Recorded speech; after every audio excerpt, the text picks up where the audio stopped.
Olá, tudo bem? Então vamos a mais um momento de estudo, de reflexão sobre esse evangelho fantástico que Jesus nos deixou por meio dos seus apóstolos, né?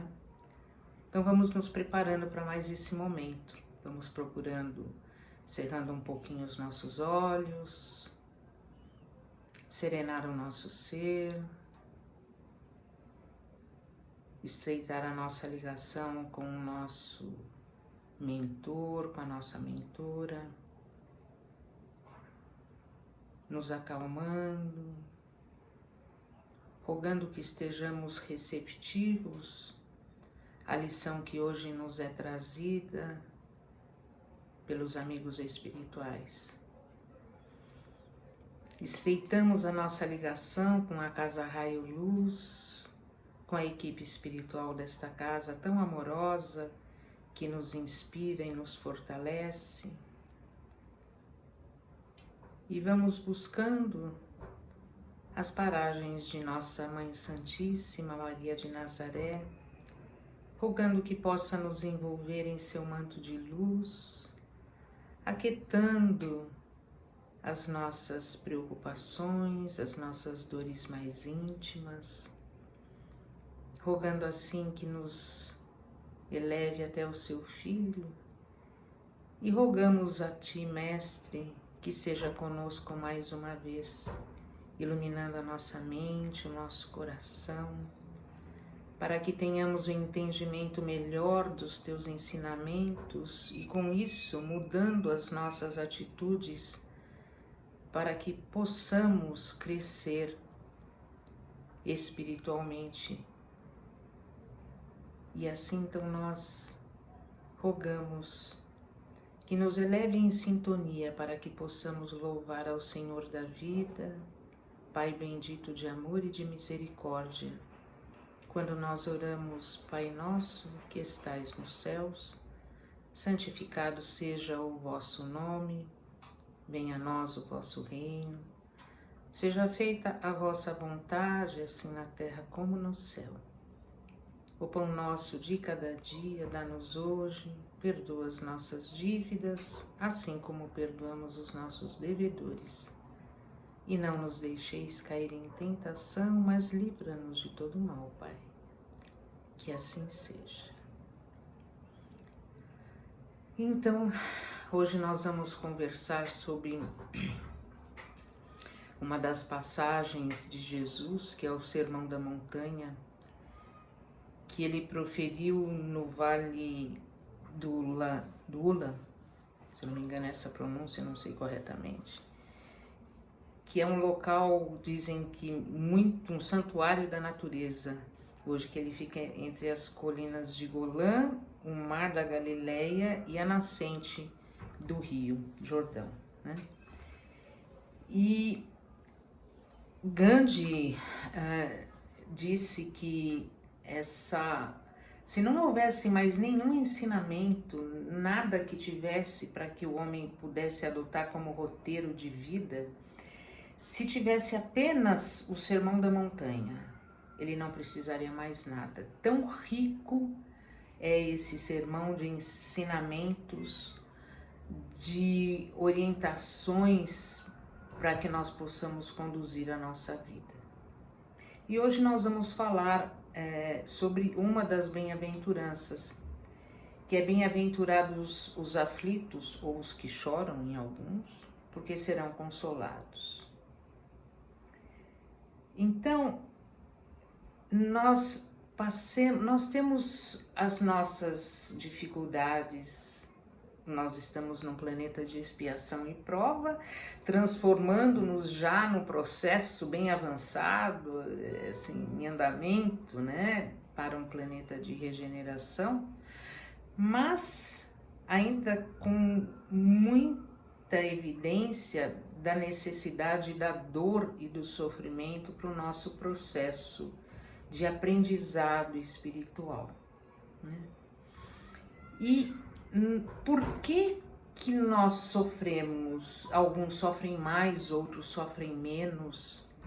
a gente tem uma dificuldade muito grande de entender, porque a fé, ela nos consola, ela nos conforta, mas ela não nos traz o entendimento do porquê de alguns sofrimentos, por que uns sofrem mais que outros, por que outro é rico, por que outro é pobre, por que outro é gordo, por que outro é magro, por que um vive na miséria e o outro não, por que um é perfeito fisicamente e o outro é deficiente, porque algumas crianças são natimortas, porque algumas nascem, vivem só um pouquinho e morrem, e outros têm vida longa. Então, quando nós começamos a questionar alguma série de coisas, nós observamos, estudando a doutrina, que tudo tem uma causa. E se o que nos rege, temos o nosso Pai, Deus, justo, a causa então é justa. Então, nossos sofrimentos e as nossas dores, elas são justas. Mas se elas são justas, elas têm uma causa que é dessa encarnação, é desse momento que eu estou vivendo, ou então de encarnações passadas, porque se tem uma causa e não foi nessa encarnação que eu consigo evidenciar a origem de todo esse meu problema, do que eu vivencio, das minhas dores, se ela não tem origem agora, ela tem origem no passado, em encarnações que já se foram, e que graças à misericórdia divina, nós não nos recordamos exatamente o porquê de todas elas, e da maioria delas, ainda bem, nós não nos recordamos, mas é muito interessante porque nós começamos a entender o processo quando nós começamos a estudar a doutrina. E quando nós começamos a estudar, nós começamos a observar que não adianta nós colocarmos a responsabilidade das nossas dores e do nosso sofrimento no outro. Porque nós temos como um meio de fuga colocar a responsabilidade da dor no outro, porque se o outro é que é o responsável da minha dor, ele também deve ser o responsável da solução. E aí nós nos isentamos e ficamos no nosso mundinho esperando que as coisas um dia se resolvam. Enquanto isso, nós continuamos sofrendo, né? Então, o que é muito legal é que nós precisamos entender esse processo, porque uma vez entendido, uma vez que a gente entenda como essas coisas acontecem, nós passamos por aquela fase que no Evangelho está colocado como o arrependimento, a expiação e o resgate, que é o que nós estamos passando. Depois disso vem a reparação, que é a correção. E nós estamos vivendo as dores. Na verdade, o que é a dor? Você imagina uma pessoa que está com febre, temperatura elevada. Então, a temperatura elevada, a febre, é um indicador de que tem algum problema. Não adianta você tomar um antitérmico. O antitérmico vai fazer a febre abaixar, a temperatura abaixar, mas o problema vai continuar existindo e na primeira oportunidade ela surge e às vezes, na maioria delas, surge mais forte até, né? Então, todas as vezes que nós sentimos a dor e não atuamos na causa da dor, no que está gerando aquela temperatura alta, em que nós tomamos um antitérmico, que é simplesmente passar o problema para o outro, tocar nossa vida, fechar os nossos olhos, fazer como se nada tivesse acontecido, as nossas dores vão persistindo. E nessa hora é que eu falo assim, que eu sempre digo, né? Que assim, a pedagogia divina em nos ensinar, porque as dores vão surgindo de formas distintas, elas surgem leves a princípio, para nossa capacidade de entendimento e de solução, elas surgem de uma forma leve, mas nós protelamos, nós jogamos para frente, não aprendemos a lição com todas as nuances que deveriam ser aprendidas. E o que acontece na escola quando a gente tem a disciplina e nós não aprendemos tudo o que temos que aprender? Nós voltamos, repetimos aquela disciplina, talvez com uma metodologia diferente, não é? Para que nós possamos ter a absorção do conhecimento que precisávamos, do ensinamento que precisávamos. E assim é na nossa vida. Nós passamos por todos os processos que precisamos para aprender e reconhecer os nossos erros para estabelecer corrigir a nossa rota, corrigir o nosso rumo. Porque todas as dores que nós temos são consequências de erros cometidos.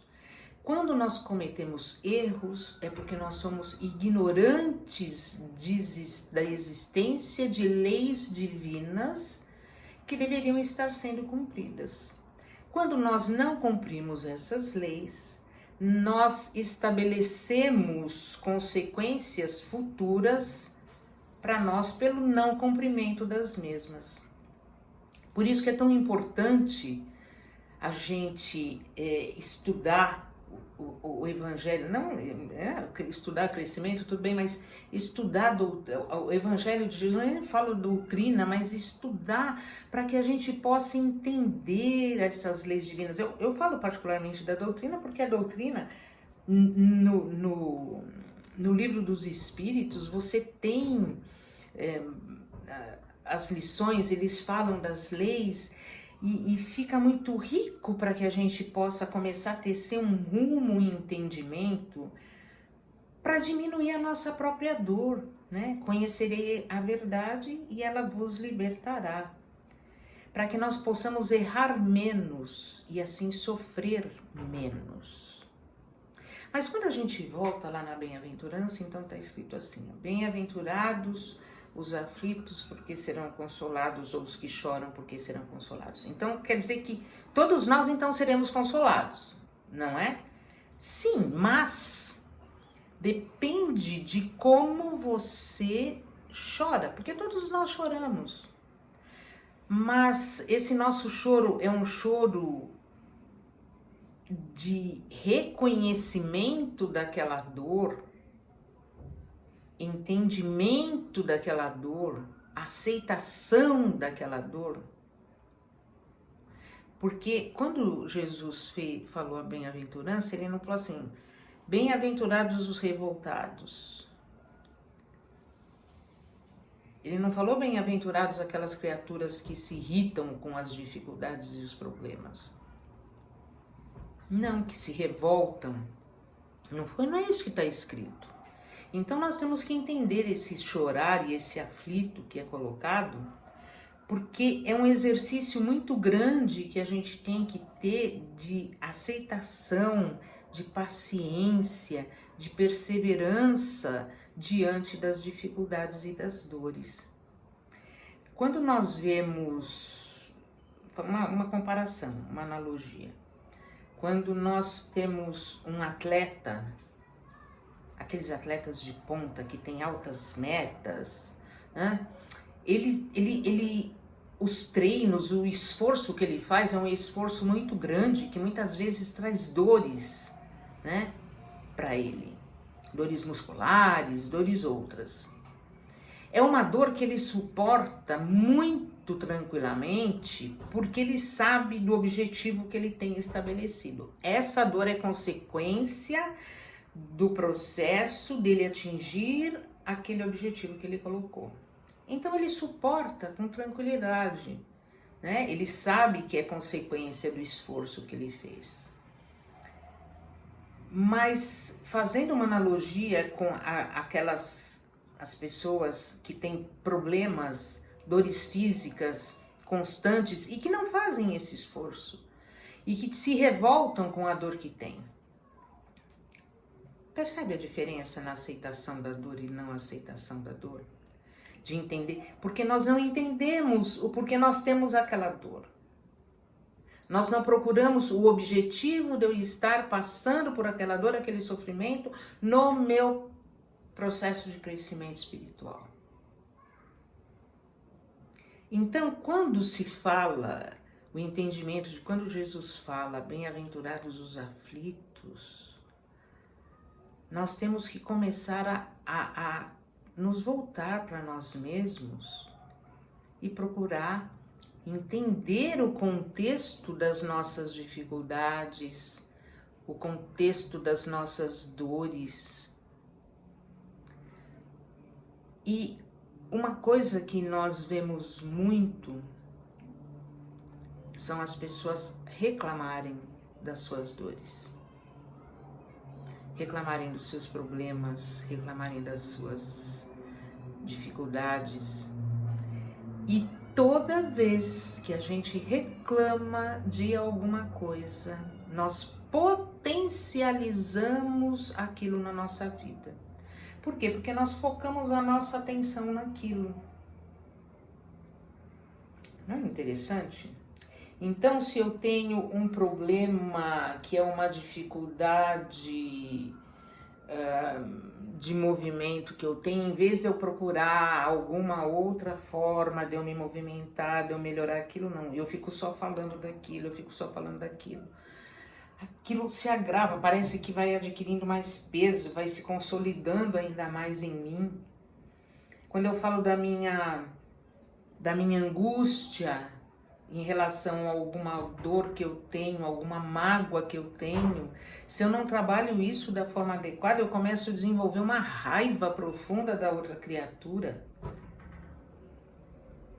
Então nós temos que trabalhar legal essa dor, esse sofrimento que a gente vive, não alimentando com a nossa lamentação, com a nossa reclamação. Quando é reclamação, eu clamo novamente. Então aquilo vai, e só aumenta e só cresce, né?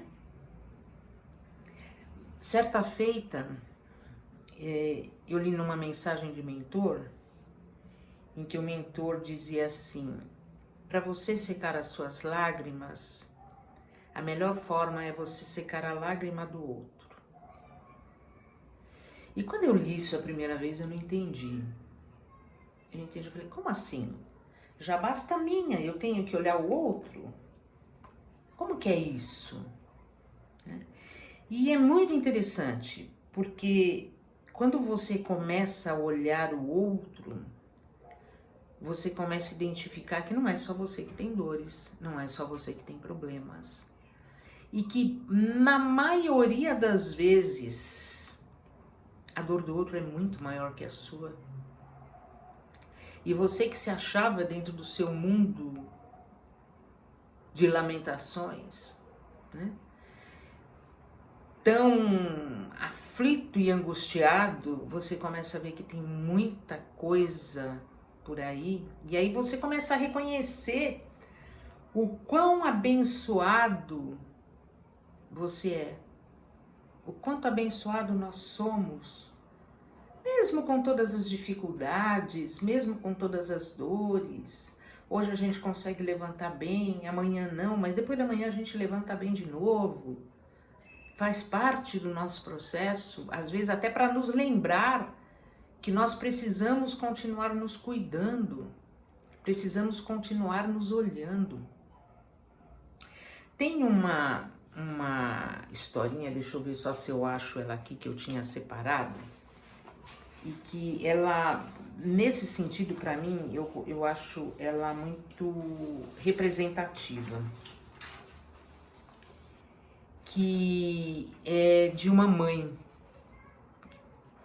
que ela diz assim, a historinha é mais ou menos assim, é como o Dalai Lama, que era como encarar o sofrimento, né? Tinha uma mulher que ela chamava Kisagotami, que ela perdeu o filho. E ela não conseguia aceitar o fato de forma nenhuma, ela corria de tudo quanto é lugar, que ela queria encontrar um remédio, ela queria alguma coisa que restaurasse a vida da criança. A criança morreu, ela não se desapegava daquela criança. Até ela foi até o Buda e pediu: Buda, pode fazer um remédio que recupere o meu filho? Aí o Buda disse para ela: eu sei da existência desse remédio, mas eu preciso de certos ingredientes. Aí ela, querendo resolver essa aflição dela, ela falava: quais são os ingredientes necessários? Eu trago para o senhor. E ele disse assim: traga-me um punhado de sementes de mostarda. Ela imediatamente já resolveu virar para sair para buscar. O Buda falou: só um minutinho. Eu exijo que a semente de mostarda seja retirada de uma casa na qual não tenha havido morte de criança, de cônjuge, de genitor, um criado. E assim ela saiu, ela concordou e foi bater de casa em casa, de porta em porta à procura dessa semente de mostarda com essas características. E em toda casa que ela batia, as pessoas concordavam em lhe dar mostarda e já saíam prontamente para lhe oferecer a mostarda. Aí ela se lembrava e falava assim: mas olha, ocorreu alguma morte na residência, na família? E sempre tinha tido alguma coisa. Ou era um pai, era um filho, era um familiar, era um empregado, sempre tinha alguém que tinha tido a morte. E aí então ela não conseguiu encontrar um lar. Ela encontrou a mostarda, mas não encontrou um lar que fosse imune ao sofrimento da morte.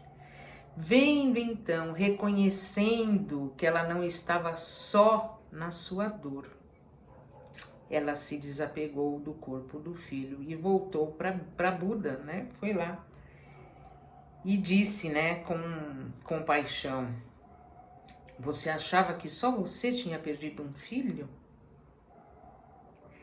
A lei da morte consiste em não haver permanência entre todas as criaturas vivas.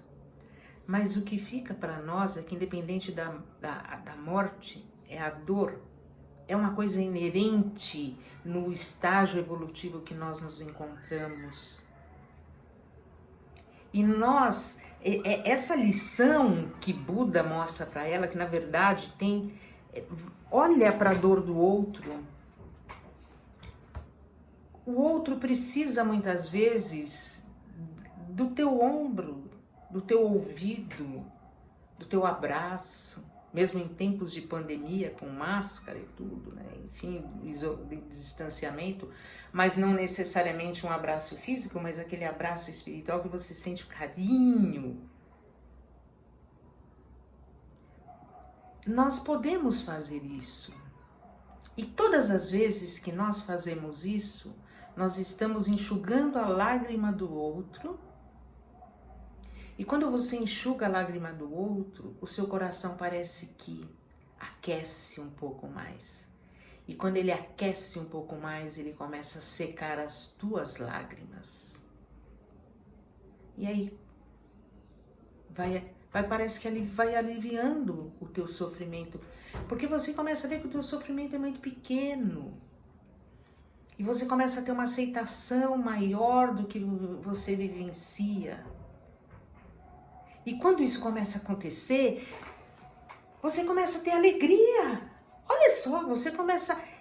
o consolo que vem do entendimento do porquê eu sou hoje herdeiro do que eu fui ontem. Eu escutei isso, eu falei assim: gente, como assim eu sou herdeira do que eu fui ontem? Eu sou herdeira do que eu fui ontem. Seja nas minhas capacidades de realização, de assimilação, de tudo, de vivência, de aprendizado, É todo um processo que nós espiritualmente vamos absorvendo no decorrer da nossa existência. Então nós temos que agradecer profundamente, gratidão profunda pelo que eu vivo hoje, independente de qualquer coisa, mesmo que não seja fácil, é o que eu preciso.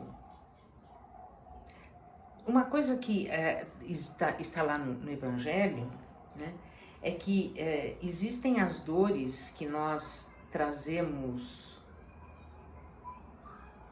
compulsórias, em função dos nossos erros, e tem alguns espíritos que já têm condição de pedir para adiantar o seu próprio processo evolutivo alguma coisinha a mais que ele tenha condições de suportar. E aí encarnamos aqui com essa tarefa. E aí nós temos às vezes um pouquinho a mais. Não vamos reclamar desse pouquinho a mais. Normalmente, quando a gente tem a condição espiritualmente de pedir um pouquinho a mais, a nossa aceitação também é um pouco maior já em relação a isso. Então vamos procurar olhar para o outro e ver o que nós podemos fazer. Nós estamos passando num momento em que nós olhamos com essa pandemia, nós olhamos para o lado e nós vemos tantas criaturas necessitadas. Nós vemos empresários que antes tinham muito ou tinham muitas condições e hoje em dia estão à beiras de grandes dificuldades, né, que mantinham muitas famílias proporcionando emprego, proporcionando uma série de coisas. Nós temos que olhar para todos, para nós e para o outro. E esse momento é um momento muito rico para isso. Então vamos ver se nós deixamos de sofrer, mas o sofrer, aquele sofrer de lamentar, de chorar, de sapatear, para ser um sofrer mais com uma postura mais ativa, né? Aquele sofrer que sai na busca do auxílio ao próximo, olhando a dor do próximo. E para encerrar, obviamente eu tenho mais uma historinha que eu achei ótima, porque retrata muito bem essa questão da nossa postura em relação à dor. Porque tinha uma fazenda com vários trabalhadores, eles viviam lá meio que tristes, isolados uns dos outros. Eles usavam umas roupas surradas, se alimentavam de uma maneira bem ruim. E, enfim, não era uma vida que nenhum deles gostava, né? E eles trabalhavam na roça do seu João, que é colocado aqui, dono de muitas terras e que exigia um trabalho duro, pagando muito pouco por isso. E um dia chegou nessas terras do seu João, aí na roça do seu João, chegou um empregado novo. Olha, um novo, hein? É interessante, veio um novo, cujo apelido dele era Zé Alegria. Era um jovem agricultor em busca de trabalho. E ele foi admitido, e ele, quando começou a trabalhar, ele estava sempre bem disposto, e ele viu que a casa que ele morava era uma casa suja, abandonada. Ele falou, poxa, acho que eu vou começar a dar um jeito nisso aqui. E nas horas vagas dele, ele começou a mexer na casa, mexer no jardim, pintou, ajeitou, cuidava de tudo, e não ficava blasfemando e reclamando como os outros faziam. Em lugar disso, ele preferia agradecer. E os amigos, companheiros de trabalho, não entendiam muito. E comentavam isso com ele. Aí ele dizia assim, não é justo que agora que eu estou aqui, eu fique reclamando. Eu aceitei o trabalho do jeito que foi colocado. Eu farei com carinho e amor aquilo que eu aceitei fazer. E Os outros se acreditavam ser vítimas das circunstâncias, abandonados pelo destino, olhavam admirados o tal do Zé Alegria e diziam assim: como é que ele pode pensar assim? Acontece que o seu João, observando como que a casa do Zé, porque a casa do Zé, depois que ele começou a cuidar tudo, se destacava das demais. Então ele começou a olhar o Zé Alegria com outros olhos, falou assim: olha, eu já estou num estágio avançado da minha vida, esse rapaz é um rapaz que é o único que pensa como eu preciso de alguém que me ajude na administração da fazenda. Foi e propôs para o Zé ser administrador da fazenda, e o Zé aceitou. E os amigos novamente foram lhe perguntar, né? O que faz algumas pessoas serem bem-sucedidas e outras não? E aí então o Zé Alegria respondeu: em minhas andanças, meus amigos, eu aprendi muito e o principal é que não somos vítimas do destino. Existe em nós a capacidade de realizar e dar vida nova a tudo que nos cerca, e isso depende de cada um. Então pensemos, vamos refletir. Em vez de jogar responsabilidade para os ombros dos outros, vamos assumir as nossas responsabilidades, vamos assumir as nossas dores, entendê-las e olhar para o outro. E fazer tudo o que nós nos propomos com alegria e com amor. Não tem como dar errado. O nosso entendimento passa a ser outro. Que Jesus possa nos iluminar, que nós possamos ter um entendimento cada vez melhor das coisas que acontecem na nossa vida. Então nós vamos aproveitar esse momento cheio de gratidão por essa oportunidade, abrindo os corações, rogando para que o nosso melhor seja sempre colocado à disposição dessa espiritualidade querida, agradecendo profundamente por esse momento de reflexão e de aprendizado. Obrigado, Senhor. Obrigado, Senhor. Obrigado, Senhor, por mais essa oportunidade. Que assim seja. E que tenhamos uma excelente semana. Fiquem bem.